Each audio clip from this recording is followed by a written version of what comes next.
अशोक अग्निपति जी, 4 पंक्तियां इनके सम्मान पर पढ़ता हूँ। ये हमारा भारत देश कैसा है कि हमारा प्यारा हिंदुस्तान, जहाँ से न्यारा हिंदुस्तान, असलम घर लड़का हो आसाराम मिठाई लाए, असलम घर लड़का हो आसाराम मिठाई लाए, राम दिन बीमार पड़े सलमान दवाई लाए। दोस्तों, ये देश हमारा, यहाँ का हिंदू, यहाँ का मुसलमान जो अपनी मातृभूमि को मानता है, उसको हम क्यों नहीं प्रणाम करेंगे?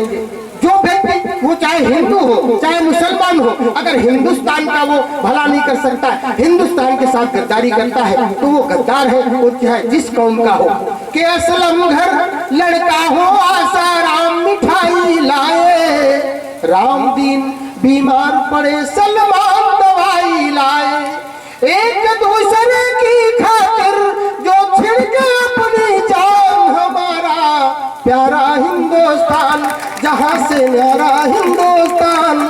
एक लाडले कवि जो देशभक्ति की बात करता है, अशोक अग्निपति के लिए दोनों हाथ ऊपर उठाइए और एक बार घनघोर तालियां बजाइए। अशोक अग्निपति के लिए एक अग्निधर्मा कवि, देशभक्त कवि आपके सामने प्रस्तुत है। उसके सम्मान में कोई कमी रहनी चाहिए। ये दायित्व आप सबका बनता है। आपके सुदूर अंचल में ये कवि सम्मेलन हो रहा है, जहाँ एक वरिष्ठ ओज का कवि आपके सामने प्रस्तुत है। एक बार तालियां आपकी मांगता हूं उस ओज के कवि के लिए। और माइक पर अशोक अग्निपति। आइए, मैं 4 पंक्तियां निवेदन के साथ पढ़ता हूं, और एक निवेदन यहाँ पर बैठे हुए विशेष रूप से युवा वर्ग से करना चाहता हूं, देश के नौजवानों से करना चाहता हूं कि पूजा ना हुई जो वीर बांकुरों की देश में, तो कि पूजा ना हुई जो वीर बांकुरों की देश में, तो नौजवानी का लहू भी पानी बन जाएगा।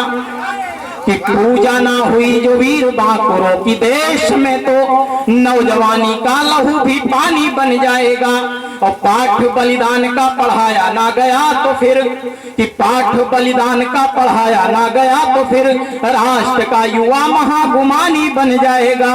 तो देश प्रेम की पवित्र भावना संजोने वाला, कि देश प्रेम की पवित्र भावना संजोने वाला, शीश को चढ़ाने वाला मानी बन जाएगा। कि शीश को चढ़ाने वाला मानी बन जाएगा। और शेखर सुभाष की कहानी जो पढ़ेगा वही क्रांतिकारी और बलिदानी बन जाएगा।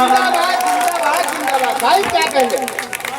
बहुत अच्छे अग्निपति, वाह, ये तेवर हो। कि शेखर सुभाष की कहानी जो पढ़ेगा वही क्रांतिकारी और बलिदानी बन जाएगा। अभी भी बहुत से लोग खामोश बैठे हैं, मैं उनकी भी चेतना मांगता हूं, उनकी भी ऊर्जा मांगता हूं। और आइए, वरिष्ठ कवि के लिए आपका आशीर्वाद मांगता हूं। सभी की तालियां मिले ये कवि सम्मेलन उठे।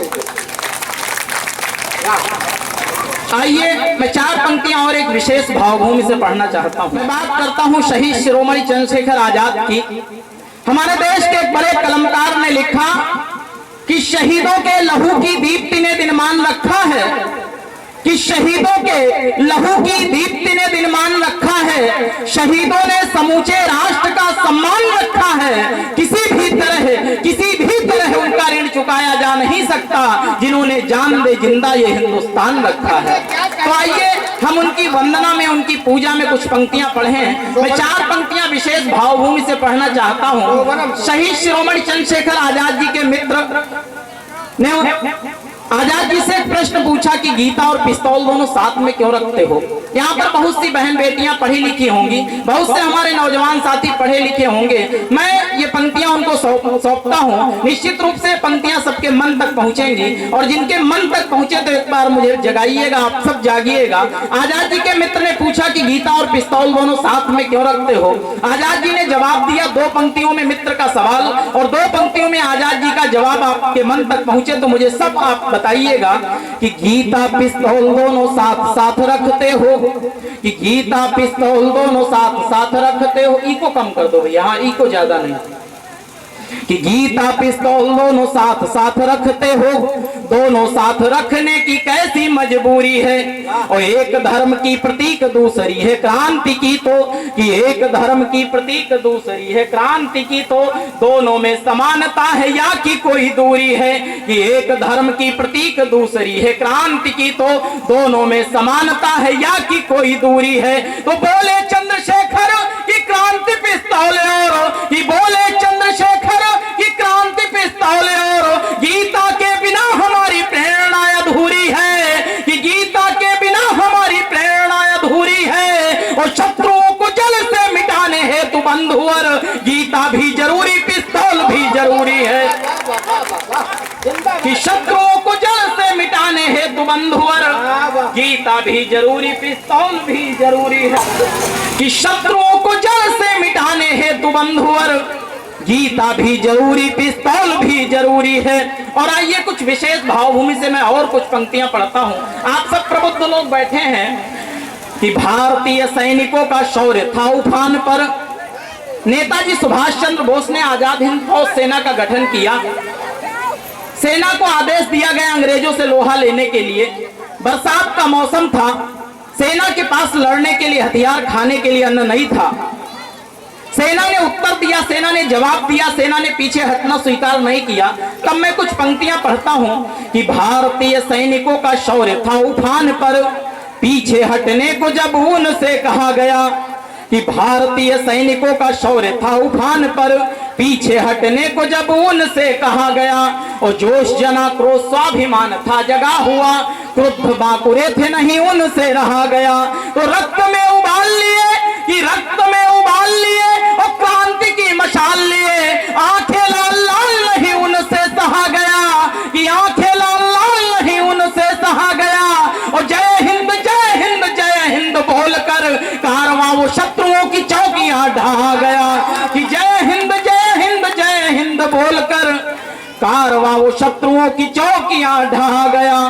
तो राणा का लहू शरीर में उबाल मारता है। ये मान लीजिए कि ये पूरा कवि सम्मेलन इधर बैठे हुए इस मोहल्ले पर और बीच बीच में बैठे हुए कुछ प्रबुद्ध लोगों के सहारे चल रहा है। कहीं वो लोग भी ना सो जाएं, कि ये कवि सम्मेलन सो जाए। आप सबकी चेतना मांगते हुए मैं कुछ पंक्तियां पढ़ता हूं। कि भारतीय सैनिकों का शौर्य था उफान पर, पीछे हटने को जब उनसे कहा गया। और जोश जना क्रोध स्वाभिमान था जगा हुआ, क्रुद्ध बाकुरे थे नहीं उनसे रहा गया। कि रक्त में उबाल लिए, कि रक्त में उबाल लिए, क्रांति की मशाल लिए। आंखें लाल लाल नहीं उनसे सहा गया। और जय हिंद जय हिंद बोलकर कारवां वो शत्रुओं की चौकियां ढहा गया। तो राणा का लहू शरीर में उबाल मारता है। और क्या भावना थी उनकी, मैं चार पंक्तियां और पढ़ता हूं।